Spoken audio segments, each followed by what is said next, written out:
Bonjour, bienvenue sur Comment fait-on, je suis heureux de vous retrouver pour une nouvelle recette.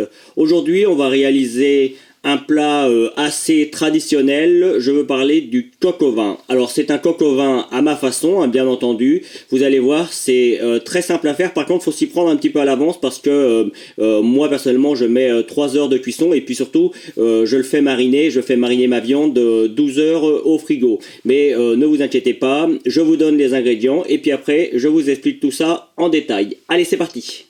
Alors, les ingrédients pour un coq au vin d'environ 6 personnes. Un petit peu plus ou un petit peu moins, suivant les mangeurs que vous êtes. Sachez que le temps de préparation, c'est assez rapide. Hein. La marinade, c'est très rapide à faire.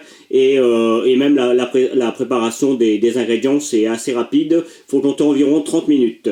Par contre, le temps de repos de la marinade, c'est environ 10 heures, c'est-à-dire que il faut compter environ une nuit. Vous pouvez vous pouvez mariner moins, hein, ça peut être que 2 ou 3 heures, mais ça aura un goût moins prononcé de vin rouge.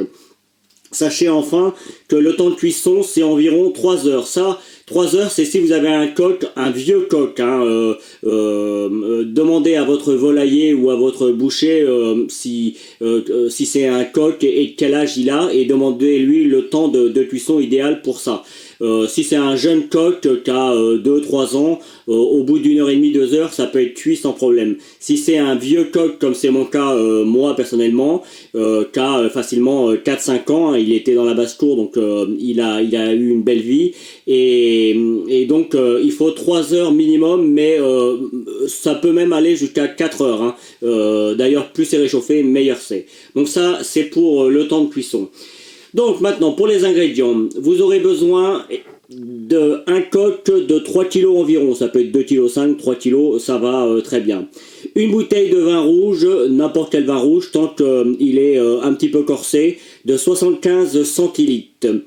Vous aurez besoin de 250 grammes de lardons, 3 oignons jaunes, ou alors 4 petits comme moi, parce que c'est des oignons de mon jardin, un oignon rouge, 2 gousses d'ail, hop, je vais descendre un petit peu, 2 clous de girofle, 5 baies de genièvre, une belle branche de thym, 3 feuilles de laurier, environ 1 litre d'eau, 10 grammes de sel, 5 centilitres de rhum, 50 grammes de beurre, 20 grammes de farine, 150 grammes de carottes, 400 grammes de champignons de Paris, des frais, et 190 grammes d'oignons blancs. On en trouve partout, même en pot, hein, un petit peu comme les cornichons, ça se trouve partout dans tous les commerces.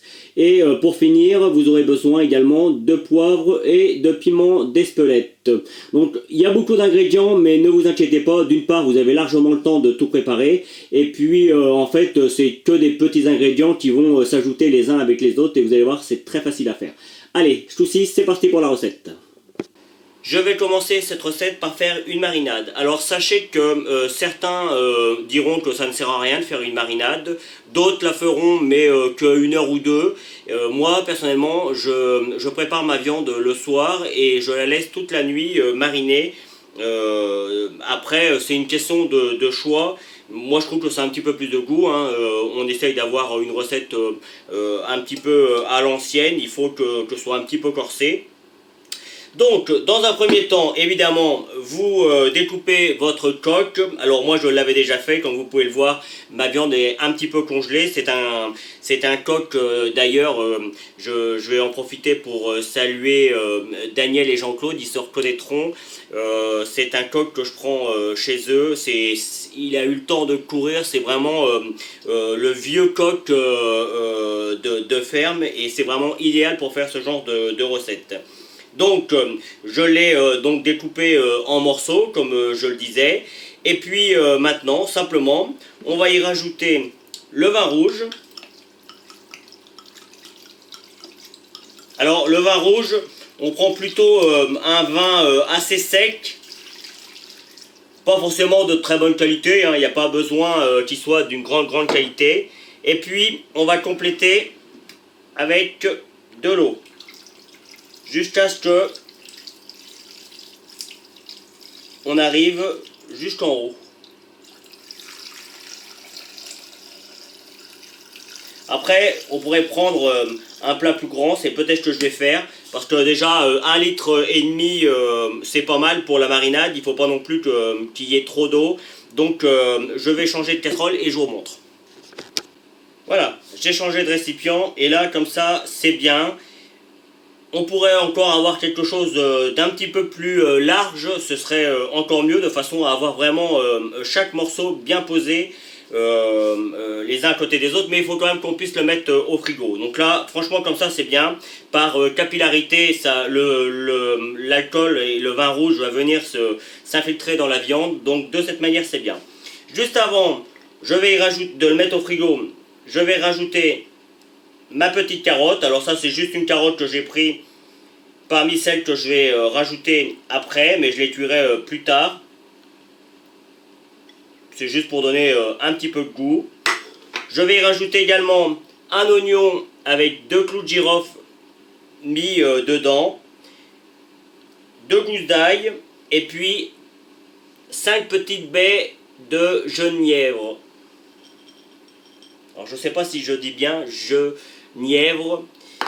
Évidemment, je vais y rajouter également le bouquet garni qui se compose simplement de thym et de laurier. Voilà, et on essaye de mettre tout ça sans en mettre partout. Voilà. On filme tout ça à l'aide évidemment d'un papier film et c'est parti pour, moi ça va passer environ 10 heures au frigo. Mais il faut minimum que ce soit 4 heures en marinade, hein. C'est vraiment un minimum. 6 heures c'est bien et 12 heures c'est parfait, en tout cas en ce qui concerne ma recette. La nuit a passé, il est tôt, assez tôt. On va pour commencer enlever notre viande de la marinade et puis vous voyez, on va venir l'égoutter. Alors je ne vais pas le faire entièrement devant vous. On prend du sopalin et on vient l'égoutter dessus. Hein, il suffit juste... alors ce serait bien si vous avez une pince. Ce serait mieux. Moi j'ai juste 2 fourchettes. D'ailleurs il va falloir que j'acquérisse cette petite pince que tous les cuisiniers ont. Donc vous avez vu, hein, il suffit juste de les prendre et de les enlever et on les pose sur le sopalin. J'ai repris ma grande casserole initiale.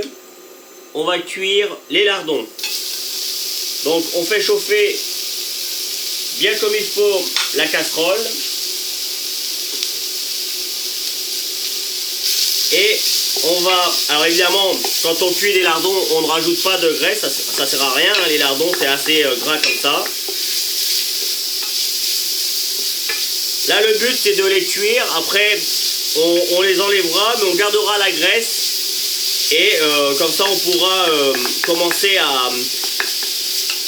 à cuire un peu nos morceaux de viande.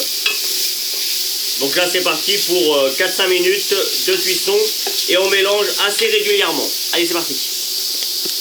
Mes lardons sont cuits. Je vais les mettre dans un petit saladier. Je vais les laisser refroidir un peu et je vais les mettre au frigo en attendant que ma viande soit cuite.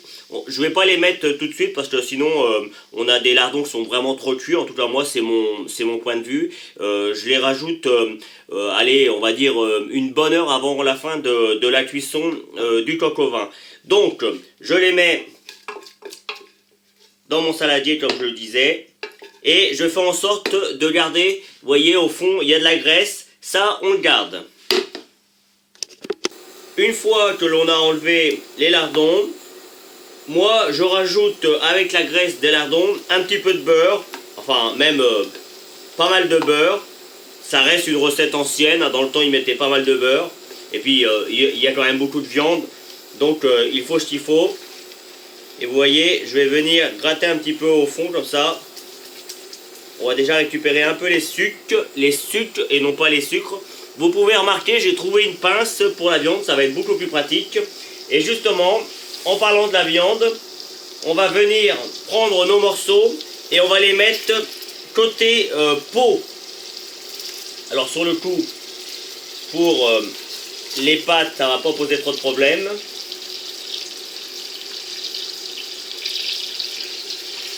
Alors si la casserole n'est pas assez grande, on peut le faire en plusieurs fois.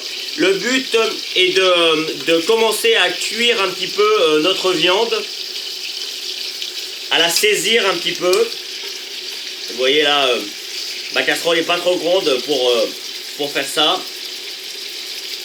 Mais bon, en même temps, faire des grandes quantités comme ça, c'est pas très fréquent non plus, hein. En général, on a 2-3 cuisses. Donc moi, je vais le faire en 2 fois. Je vais attendre que ça cuit pendant 2-3 minutes. Je vais les tourner de sens. Je vais refaire 2-3 minutes. Je vais les enlever une seconde fois. C'est pas très grave, ça fait un peu de manutention. Et je mettrai les autres morceaux. La peau a commencé à dorer. Alors évidemment, j'ai déjà enlevé les premiers morceaux. Mais dès que la peau commence à colorer comme ça, on peut enlever toute notre viande. Surtout on n'éteint pas le feu parce que après on va faire un déglaçage. Alors, le but du déglaçage, c'est justement, vous voyez, au fond de la casserole, il reste des petits morceaux qui sont bien cuits. Ça, on appelle ça les sucs de la viande. J'ai bien dit les sucs S-U-C, alors avec un S évidemment, puisqu'il y en a plusieurs. Et non pas les sucres avec qui serait le sucre que l'on mange ou que l'on met dans notre café. Ça n'a rien à voir. Et nous, ce qu'on veut, c'est le récupérer pour justement ça nous servira déjà pour le goût et puis pour la sauce après. Donc pour cela, il y a une petite astuce très simple. On prend un petit peu d'alcool et on vient... Alors on fait attention parce que... Voilà. Et je vais flamber ça un petit peu, si j'y arrive. Voilà, c'est ce que je disais, on fait attention. Et puis j'en profite pour donner un petit coup avec mon fouet. Pour bien aller déglacer, décrocher les sucs qu'il y a au fond. Alors attention, hein, quand on flambe, on fait en sorte qu'il n'y a pas d'enfant autour. Et même soi-même, hein, on fait attention, vous avez vu, hein, ça va vite. Ça flambe très très bien. Voilà.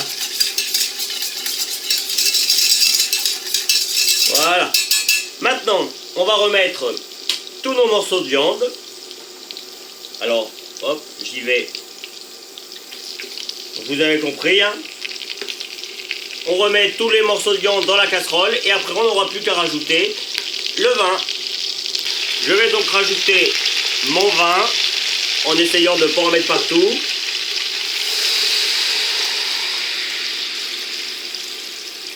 Et là le but c'est d'amener l'ensemble, vous voyez, on veut que ça recouvre.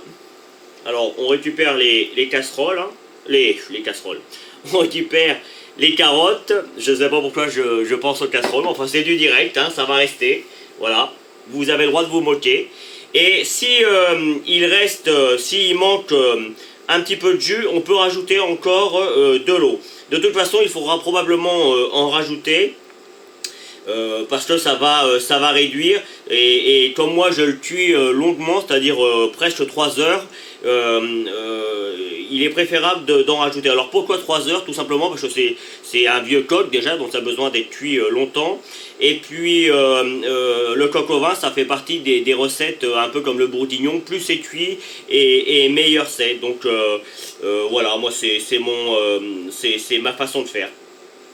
Une chose, vous avez remarqué que j'ai mis pas mal d'alcool. Alors n'hésitez pas, enfin ne vous inquiétez pas pour les enfants. L'alcool, le rhum, je l'ai flambé, donc il n'y a pas de problème. Il y aura plus d'alcool. Et puis le vin rouge, pareil avec la cuisson, l'alcool va s'évaporer et il ne restera plus que le goût. Donc vous pouvez donner ça à manger à vos enfants sans aucun problème. Et aussi, vous avez remarqué que moi j'ai laissé les os, j'aurais pu récupérer que la viande et enlever la carcasse. Moi j'ai fait le choix de tout garder parce que je trouve que ça donne plus de goût, on est à l'ancienne. Mais si vous voulez enlever la carcasse, il n'y a pas de problème. Par contre, faites-la cuire dans un petit bouillon et récupérez-la après, enfin récupérez le bouillon et mettez-la dans votre préparation, ça lui donnera du goût. Voilà, donc là maintenant, on va saler, j'ai pesé mon sel, Alors, il n'y en a pas beaucoup, hein. Il y a 10 grammes là, pour une grande partie comme ça, c'est pas énorme. Mais moi, à la fin, je vais rajouter de la fleur de sel sur ma recette. Donc c'est pour ça que je ne cherche pas à saler énormément. Et puis après, en plus on y rajoute des lardons qui sont aussi salés.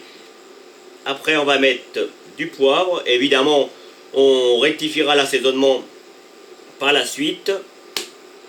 Et moi, ma petite touche personnelle, et ça c'est vraiment une touche personnelle parce qu'en règle générale on n'en met pas, c'est du piment d'Espelette, un petit peu, parce que là j'allais en mettre un petit peu beaucoup. Voilà. J'adore le piment d'Espelette, ça donne du goût. Et évidemment, on remet notre bouquet garni, on lui trouve une place. Avec la ficelle qui dépasse comme ça, on pourra le défaire facilement. Et c'est parti. On va couvrir tout ça et c'est parti pour 1 heure de cuisson à l'étouffée. Alors, je n'ai pas précisé, mais évidemment, on cuit à feu doux, hein, pas besoin d'avoir une cuisson super forte. Donc, à feu doux, et c'est parti pour la première heure. Ça fait maintenant 1 heure que ça cuit avec le couvercle. On va pouvoir enlever le couvercle. Vous voyez, on a quelque chose qui déjà cuit bien comme il faut. Maintenant, le but va être de réduire la sauce. Et justement, en parlant de sauce, on va mettre dans un petit bol un petit peu de farine. On va prendre une louche et on va prendre un petit peu de jus et on va venir le déposer sur notre farine. Hop, voilà. On va mélanger correctement le jus avec la farine jusqu'à ce qu'on obtienne quelque chose d'assez homogène. Une fois que l'on a fait ça, on va prendre un petit tamis et on va repasser notre préparation de façon à ce qu'il n'y ait pas de grumeaux, hein, tout simplement. Vous voyez, il reste toujours un petit peu de farine.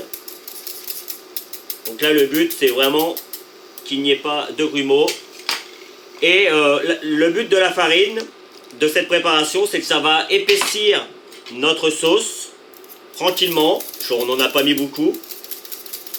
Mais ça va lui permettre de s'épaissir tranquillement. Alors là, comme vous voyez, il reste quand même un petit peu de farine. Je vais le diluer tranquillement. Hop. En lui rajoutant de la sauce. Et tranquillement, on va avoir quelque chose de parfait. Alors, vous pourriez remplacer la farine par du fond de veau, si vous en avez. Ça marche très bien. Voilà. Là, il reste quasiment plus rien. On pourrait aussi rajouter la farine comme ça, hein. Avec le temps, ça va se diluer. Mais moi, je veux vraiment que ma sauce, comment dire, elle soit faite vraiment par la réduction plus que par le rajout de farine. Donc c'est pour ça, il y a un petit peu de farine. Il n'y a certainement pas les 20 grammes que l'on a mis puisque vous voyez bien qu'il en reste. Mais vous allez voir, ça va épaissir quand même tranquillement. Donc là maintenant, on va laisser s'évaporer. Le but, hein, c'est de cuire 3 heures. Alors évidemment, il faut qu'il nous reste quand même du jus. Donc si vraiment ça s'évapore trop vite, on rajoute un petit peu d'eau. Mais normalement, avec tout le jus que l'on a mis, ça devrait tenir. Et on cuit toujours à feu doux. Donc là, c'est reparti encore pour 1 heure. 1 heure, 1 heure et demie de cuisson. Et puis après, on y rajoutera les carottes, les champignons et ainsi que les oignons que l'on aura au préalable fait cuire dans une poêle. Il reste environ 45 minutes de cuisson. C'est le moment que je vais choisir pour cuire mes oignons. Alors les oignons, je les ai juste émincés, hein, normal quoi, j'aurais tendance à dire. Et j'ai rajouté également un oignon rouge, histoire de donner un petit peu de couleur. Alors, moi j'ai 3-4 petits oignons, hein, c'est pour ça que vous en voyez pas mal. C'est des oignons de mon jardin et Ils sont plus petits que dans le commerce. Et c'était l'oignon rouge, là, celui-là il était beau. Mais pour vous, avec 2 gros oignons du commerce plus un gros oignon rouge, ça suffira sans problème. Donc là, le but maintenant, ça va être de blanchir les oignons, de commencer à les caraméliser un petit peu. On y rajoutera les carottes que l'on a coupées en petits dés. On rajoutera également les petits oignons blancs ou les oignons grelots. Et puis, on rajoutera également, pour commencer à les cuire, les champignons que j'ai juste lavés et équeutés. Équeutés, ça veut dire que j'ai simplement enlevé... Pardon, j'ai simplement enlevé... Pardon, donc je reprends. J'ai simplement enlevé la petite queue qu'il y a derrière. Hein, j'en garde quand même un petit bout. Et je vais commencer à les cuire avec les oignons. Alors évidemment, dans ma poêle, j'avais mis un petit peu de beurre et un petit peu d'huile hein, que j'ai fait bien chauffer avant de rajouter les oignons. Donc là, vous voyez, les oignons commencent à blanchir un petit peu. C'est le moment que je vais choisir pour ajouter mes carottes. Comme ça, elles vont commencer à cuire également. Alors pourquoi je les mets que les 30 dernières minutes, les carottes? C'est parce que, enfin 30-40 dernières minutes, c'est juste pour éviter que ce soit complètement compote, hein, les carottes, quand ça cuit trop longtemps, c'est pas bon. Donc je les mets moi au dernier moment. C'est un peu valable pour les champignons et même les oignons.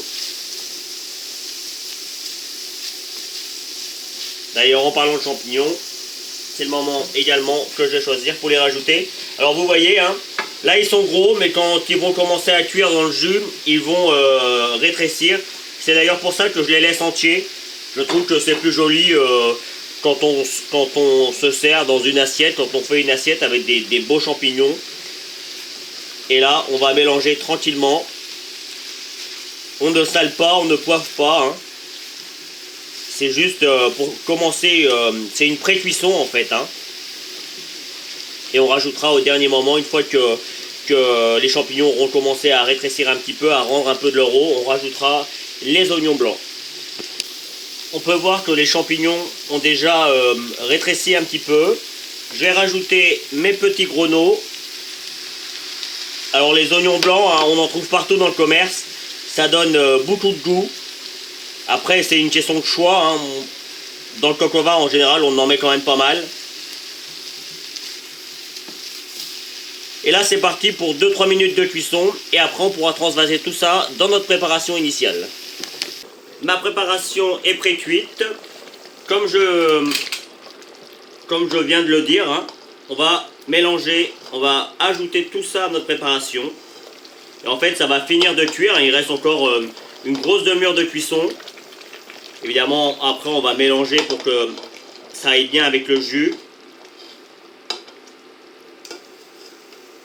Et c'est très gourmand hein, comme ça. En tout cas, je ne sais pas si vous le ressentez comme ça, mais moi, je le ressens comme ça. J'ai déjà goûté à la viande et je peux vous garantir qu'elle est délicieuse.